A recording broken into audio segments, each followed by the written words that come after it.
Festival de Cannes, c'est la fête du cinéma belge. Derrière moi, Annie Cordy, bien sûr, est là. Bonjour à vous tous. Il fait un temps magnifique, c'est comme en Belgique. Mais non, il pleut, Annie. Mais justement, c'est comme en Belgique. Je suis pas du tout déroutée, moi, ici. Ah non, mais là, voilà. hein. Mais Annie ne craint rien, même pas la pluie. Non, Hein. pas la moi, j'adore. Oh là là, mais quelle pêche, Annie. Ben oui, mais je suis heureuse de vivre, moi. Qu'est-ce que je peux dire? J'étais très heureuse dans mon mariage, je n'ai plus mon mari, hélas, mais j'ai choisi mon métier, j'y ai réussi, ça a eu beaucoup de travail, mais j'ai réussi et j'ai eu l'amour du public, ça c'est très important. Voilà. Merci Annie. On va aller faire la fête avec les cinémas belges derrière. Regardez, ils sont tous en train de boire de la bière. Hein. Faut pas le dire. On va arriver, il va être bien. Enfin bon, on va y aller aussi, on va boire une bière. Allez, salut. Hein. Merci Annie. Plaisir, au revoir. Allez, viens, je t'emmène. Ah, j'y vais.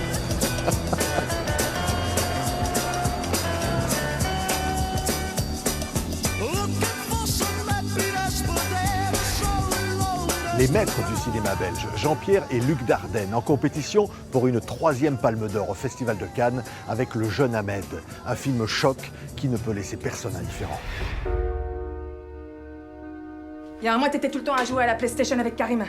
T'as enlevé tous les posters de ta chambre. Tu serais d'accord qu'on discute du Coran une fois par semaine tous les deux? Je peux pas lire le Coran avec une femme. Tu préfères le lire avec un imam qui est un menteur? C'est pas un menteur. Si, non. C'est un menteur, Ahmed. Ahmed? Le mieux, c'est que je te conduise tout de suite à la police. Faut pas qu'ils puissent dire que c'est la mosquée qui t'a caché. Ils vont m'enfermer longtemps. Non. T'es trop jeune, peut-être un mois ou deux. Jean-Pierre et Luc Dardenne, Le Jeune Ahmed, en compétition pour la Palme d'Or à Cannes. Peut-être une 3e Palme d'Or. Ça serait... Reste au calme. Voilà. Calme. Non, c'est bien que Le Jeune Ahmed soit ici, à Cannes. Il va être projeté tout à l'heure à 16h. Et ça va être sa première rencontre avec le public. Oui. Et voilà, on va voir. Je pense que les projections à Cannes seront quand même des tests de grandeur nature sur la vie future de n'importe quel film. Oui. Et ici, en particulier, c'est celui qui nous intéresse, c'est celui qu'on a fait. Mais, non, Le mais Jeune quand on pense un film comme celui-là, quand on le mûrit et qu'à un moment on l'offre au public comme ça, qu'est-ce qu'on ressent, Luc? Ben, c'est à la fois une grande joie, une grande inquiétude en même temps.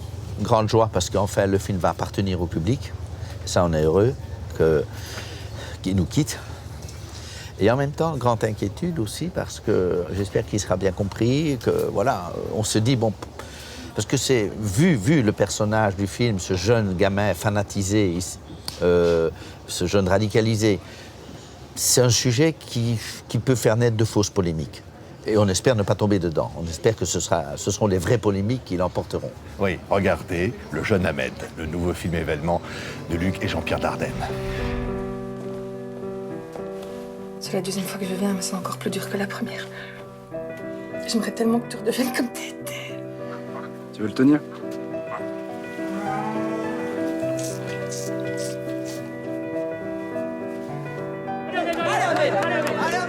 J'allais presque dire, filmer l'invisible. Filmer l'invisible de l'âme humaine, y compris peut-être celle d'un enfant, et comprendre ce qui est en train de se passer. Est-ce que c'est quelque chose de possible? Est-ce qu'une caméra peut rentrer là-dedans? C'est un peu... De certaine manière, c'est un peu notre pari. Enfin, qui était un peu double, notre pari. C'est d'essayer de faire regagner, que la vie regagne ce garçon, que l'impureté dont il se prémunit le contamine, et qu'il quitte ses idéaux de pureté et d'absolutisme de pureté. Et en même temps, il fallait que la manière dont nous allions filmer, dont nous allions regarder ce garçon, le temps que nous allons prendre à le regarder, pouvait donner naissance, si je puis dire, à un rapport entre le spectateur et l'intériorité du personnage. Donc, effectivement, ce qui n'est pas visible, comment donner de l'espace à l'intériorité du personnage. Mais nous, il nous semble que c'est en restant au plus près des choses, sans faire de fioriture ni de spectacle. Oui, le spectacle, c'est qu'au fond, il y a une sorte de course contre la montre. Parce qu'on sent qu'il y a des personnages qui interviennent autour de ce jeune garçon. Certains pour le pousser dans cette direction comme un imam, d'autres pour l'en sortir. Parce que, et là, il y a une espèce de lutte qui se produit. Votre expression course est très juste, parce que c'est comme ça qu'on l'a pensé, une course. Jusqu'à un moment dont je ne vais pas parler, parce que c'est le dernier quart d'heure du film, mais c'est une course.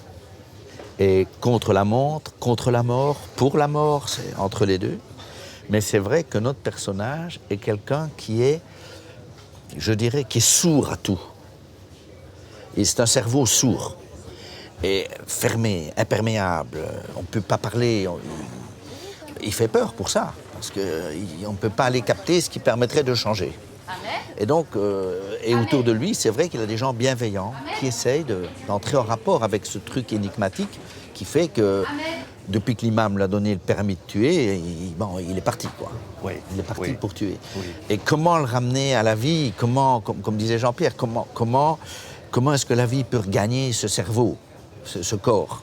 Voilà. Et l'acteur, pour ça, le corps, du dire, si je puis dire, de l'acteur, est magnifique pour ça, pour nous.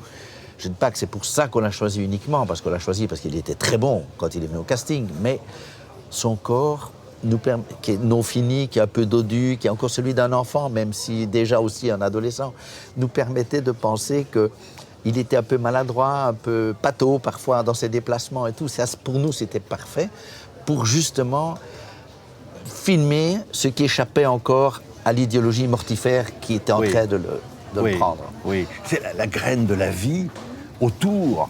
Il y a l'appel de l'amour, il y a l'appel...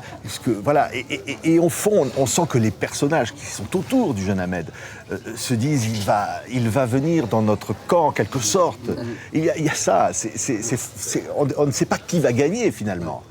C'est-à-dire que si ces personnes, surtout en particulier, je dirais, l'éducateur là, qui le suit quotidiennement, s'ils ne sont pas habités par cet enthousiasme et qui leur permet de se dire nous allons le ramener vers la vie, ils ne commencent pas leur boulot, tous ces gens, même dans la vraie vie non plus, si je puis dire. Hein. Et c'est vrai qu'ils sont là, ils sont attentifs à lui. Et c'est vrai qu'en même temps, lui est bizarre avec eux. Hein. Il a un double jeu. Mais je ne suis pas sûr que leur action est inutile. Oui. À aucun de ceux-là, à sa mère, qui essaie de le ramener. Même si ce n'est pas directement par eux que ça va se passer, son changement, nous, on pense que ça participe aussi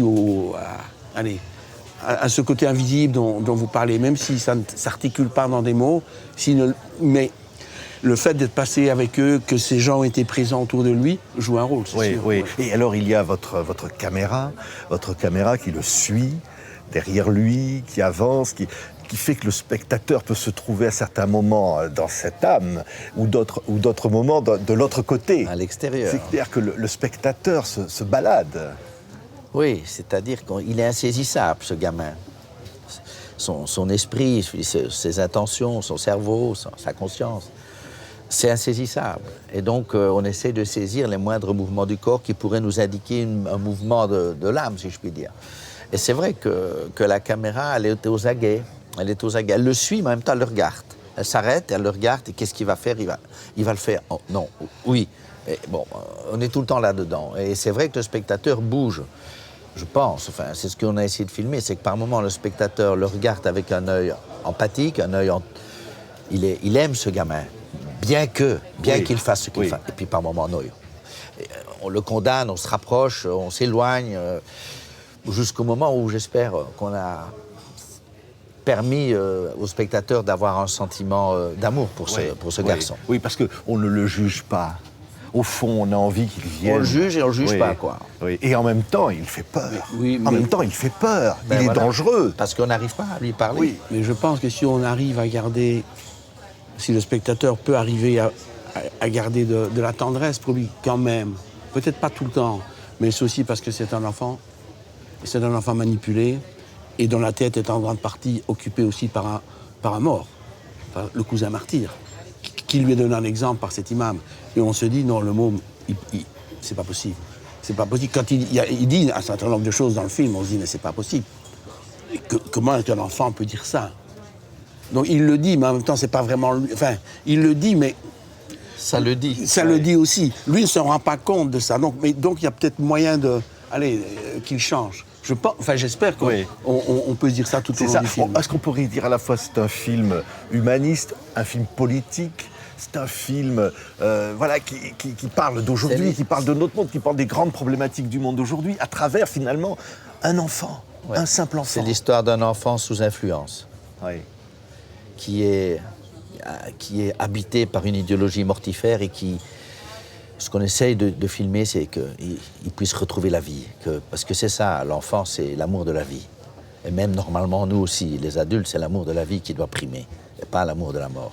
Oui. Est-ce qu'on pourrait dire que dans cet enfant, il y a quelque part un enjeu du monde, un enjeu de toute l'humanité qui se joue dans sa tête, là? Il ne faut pas être grandiloquent. Il faut être grandiloquent, mais c'est vrai. Mais je pense que oui, la peur de la vie, c'est souvent la peur de la vie qui vous pousse à s'enfuir dans ces absolutismes de pureté, d'identité, parce que la vie, c'est le mélange, c'est l'impureté, et ça fait peur. Et aujourd'hui, j'ai l'impression qu'on est un peu dans un moment comme ça, où cette peur est en train de... Enfin, elle est beaucoup plus présente qu'avant. Elle a toujours été là un petit peu chez chacun d'entre nous, mais là, on a l'impression qu'elle se répand, et que c'est contre ça qu'il faut, je pense, qu'il faut se battre. Ouais. Il faut parler. Oui. C'est ça aussi que dit le film. Je dis presque dire aussi, c'est presque un suspense. Ceux qui vont voir ce film, de la première à la dernière image, vont être pris dans quelque chose comme ça, qui s'enchaîne inexorablement. Dans un train. Dans un train, ouais.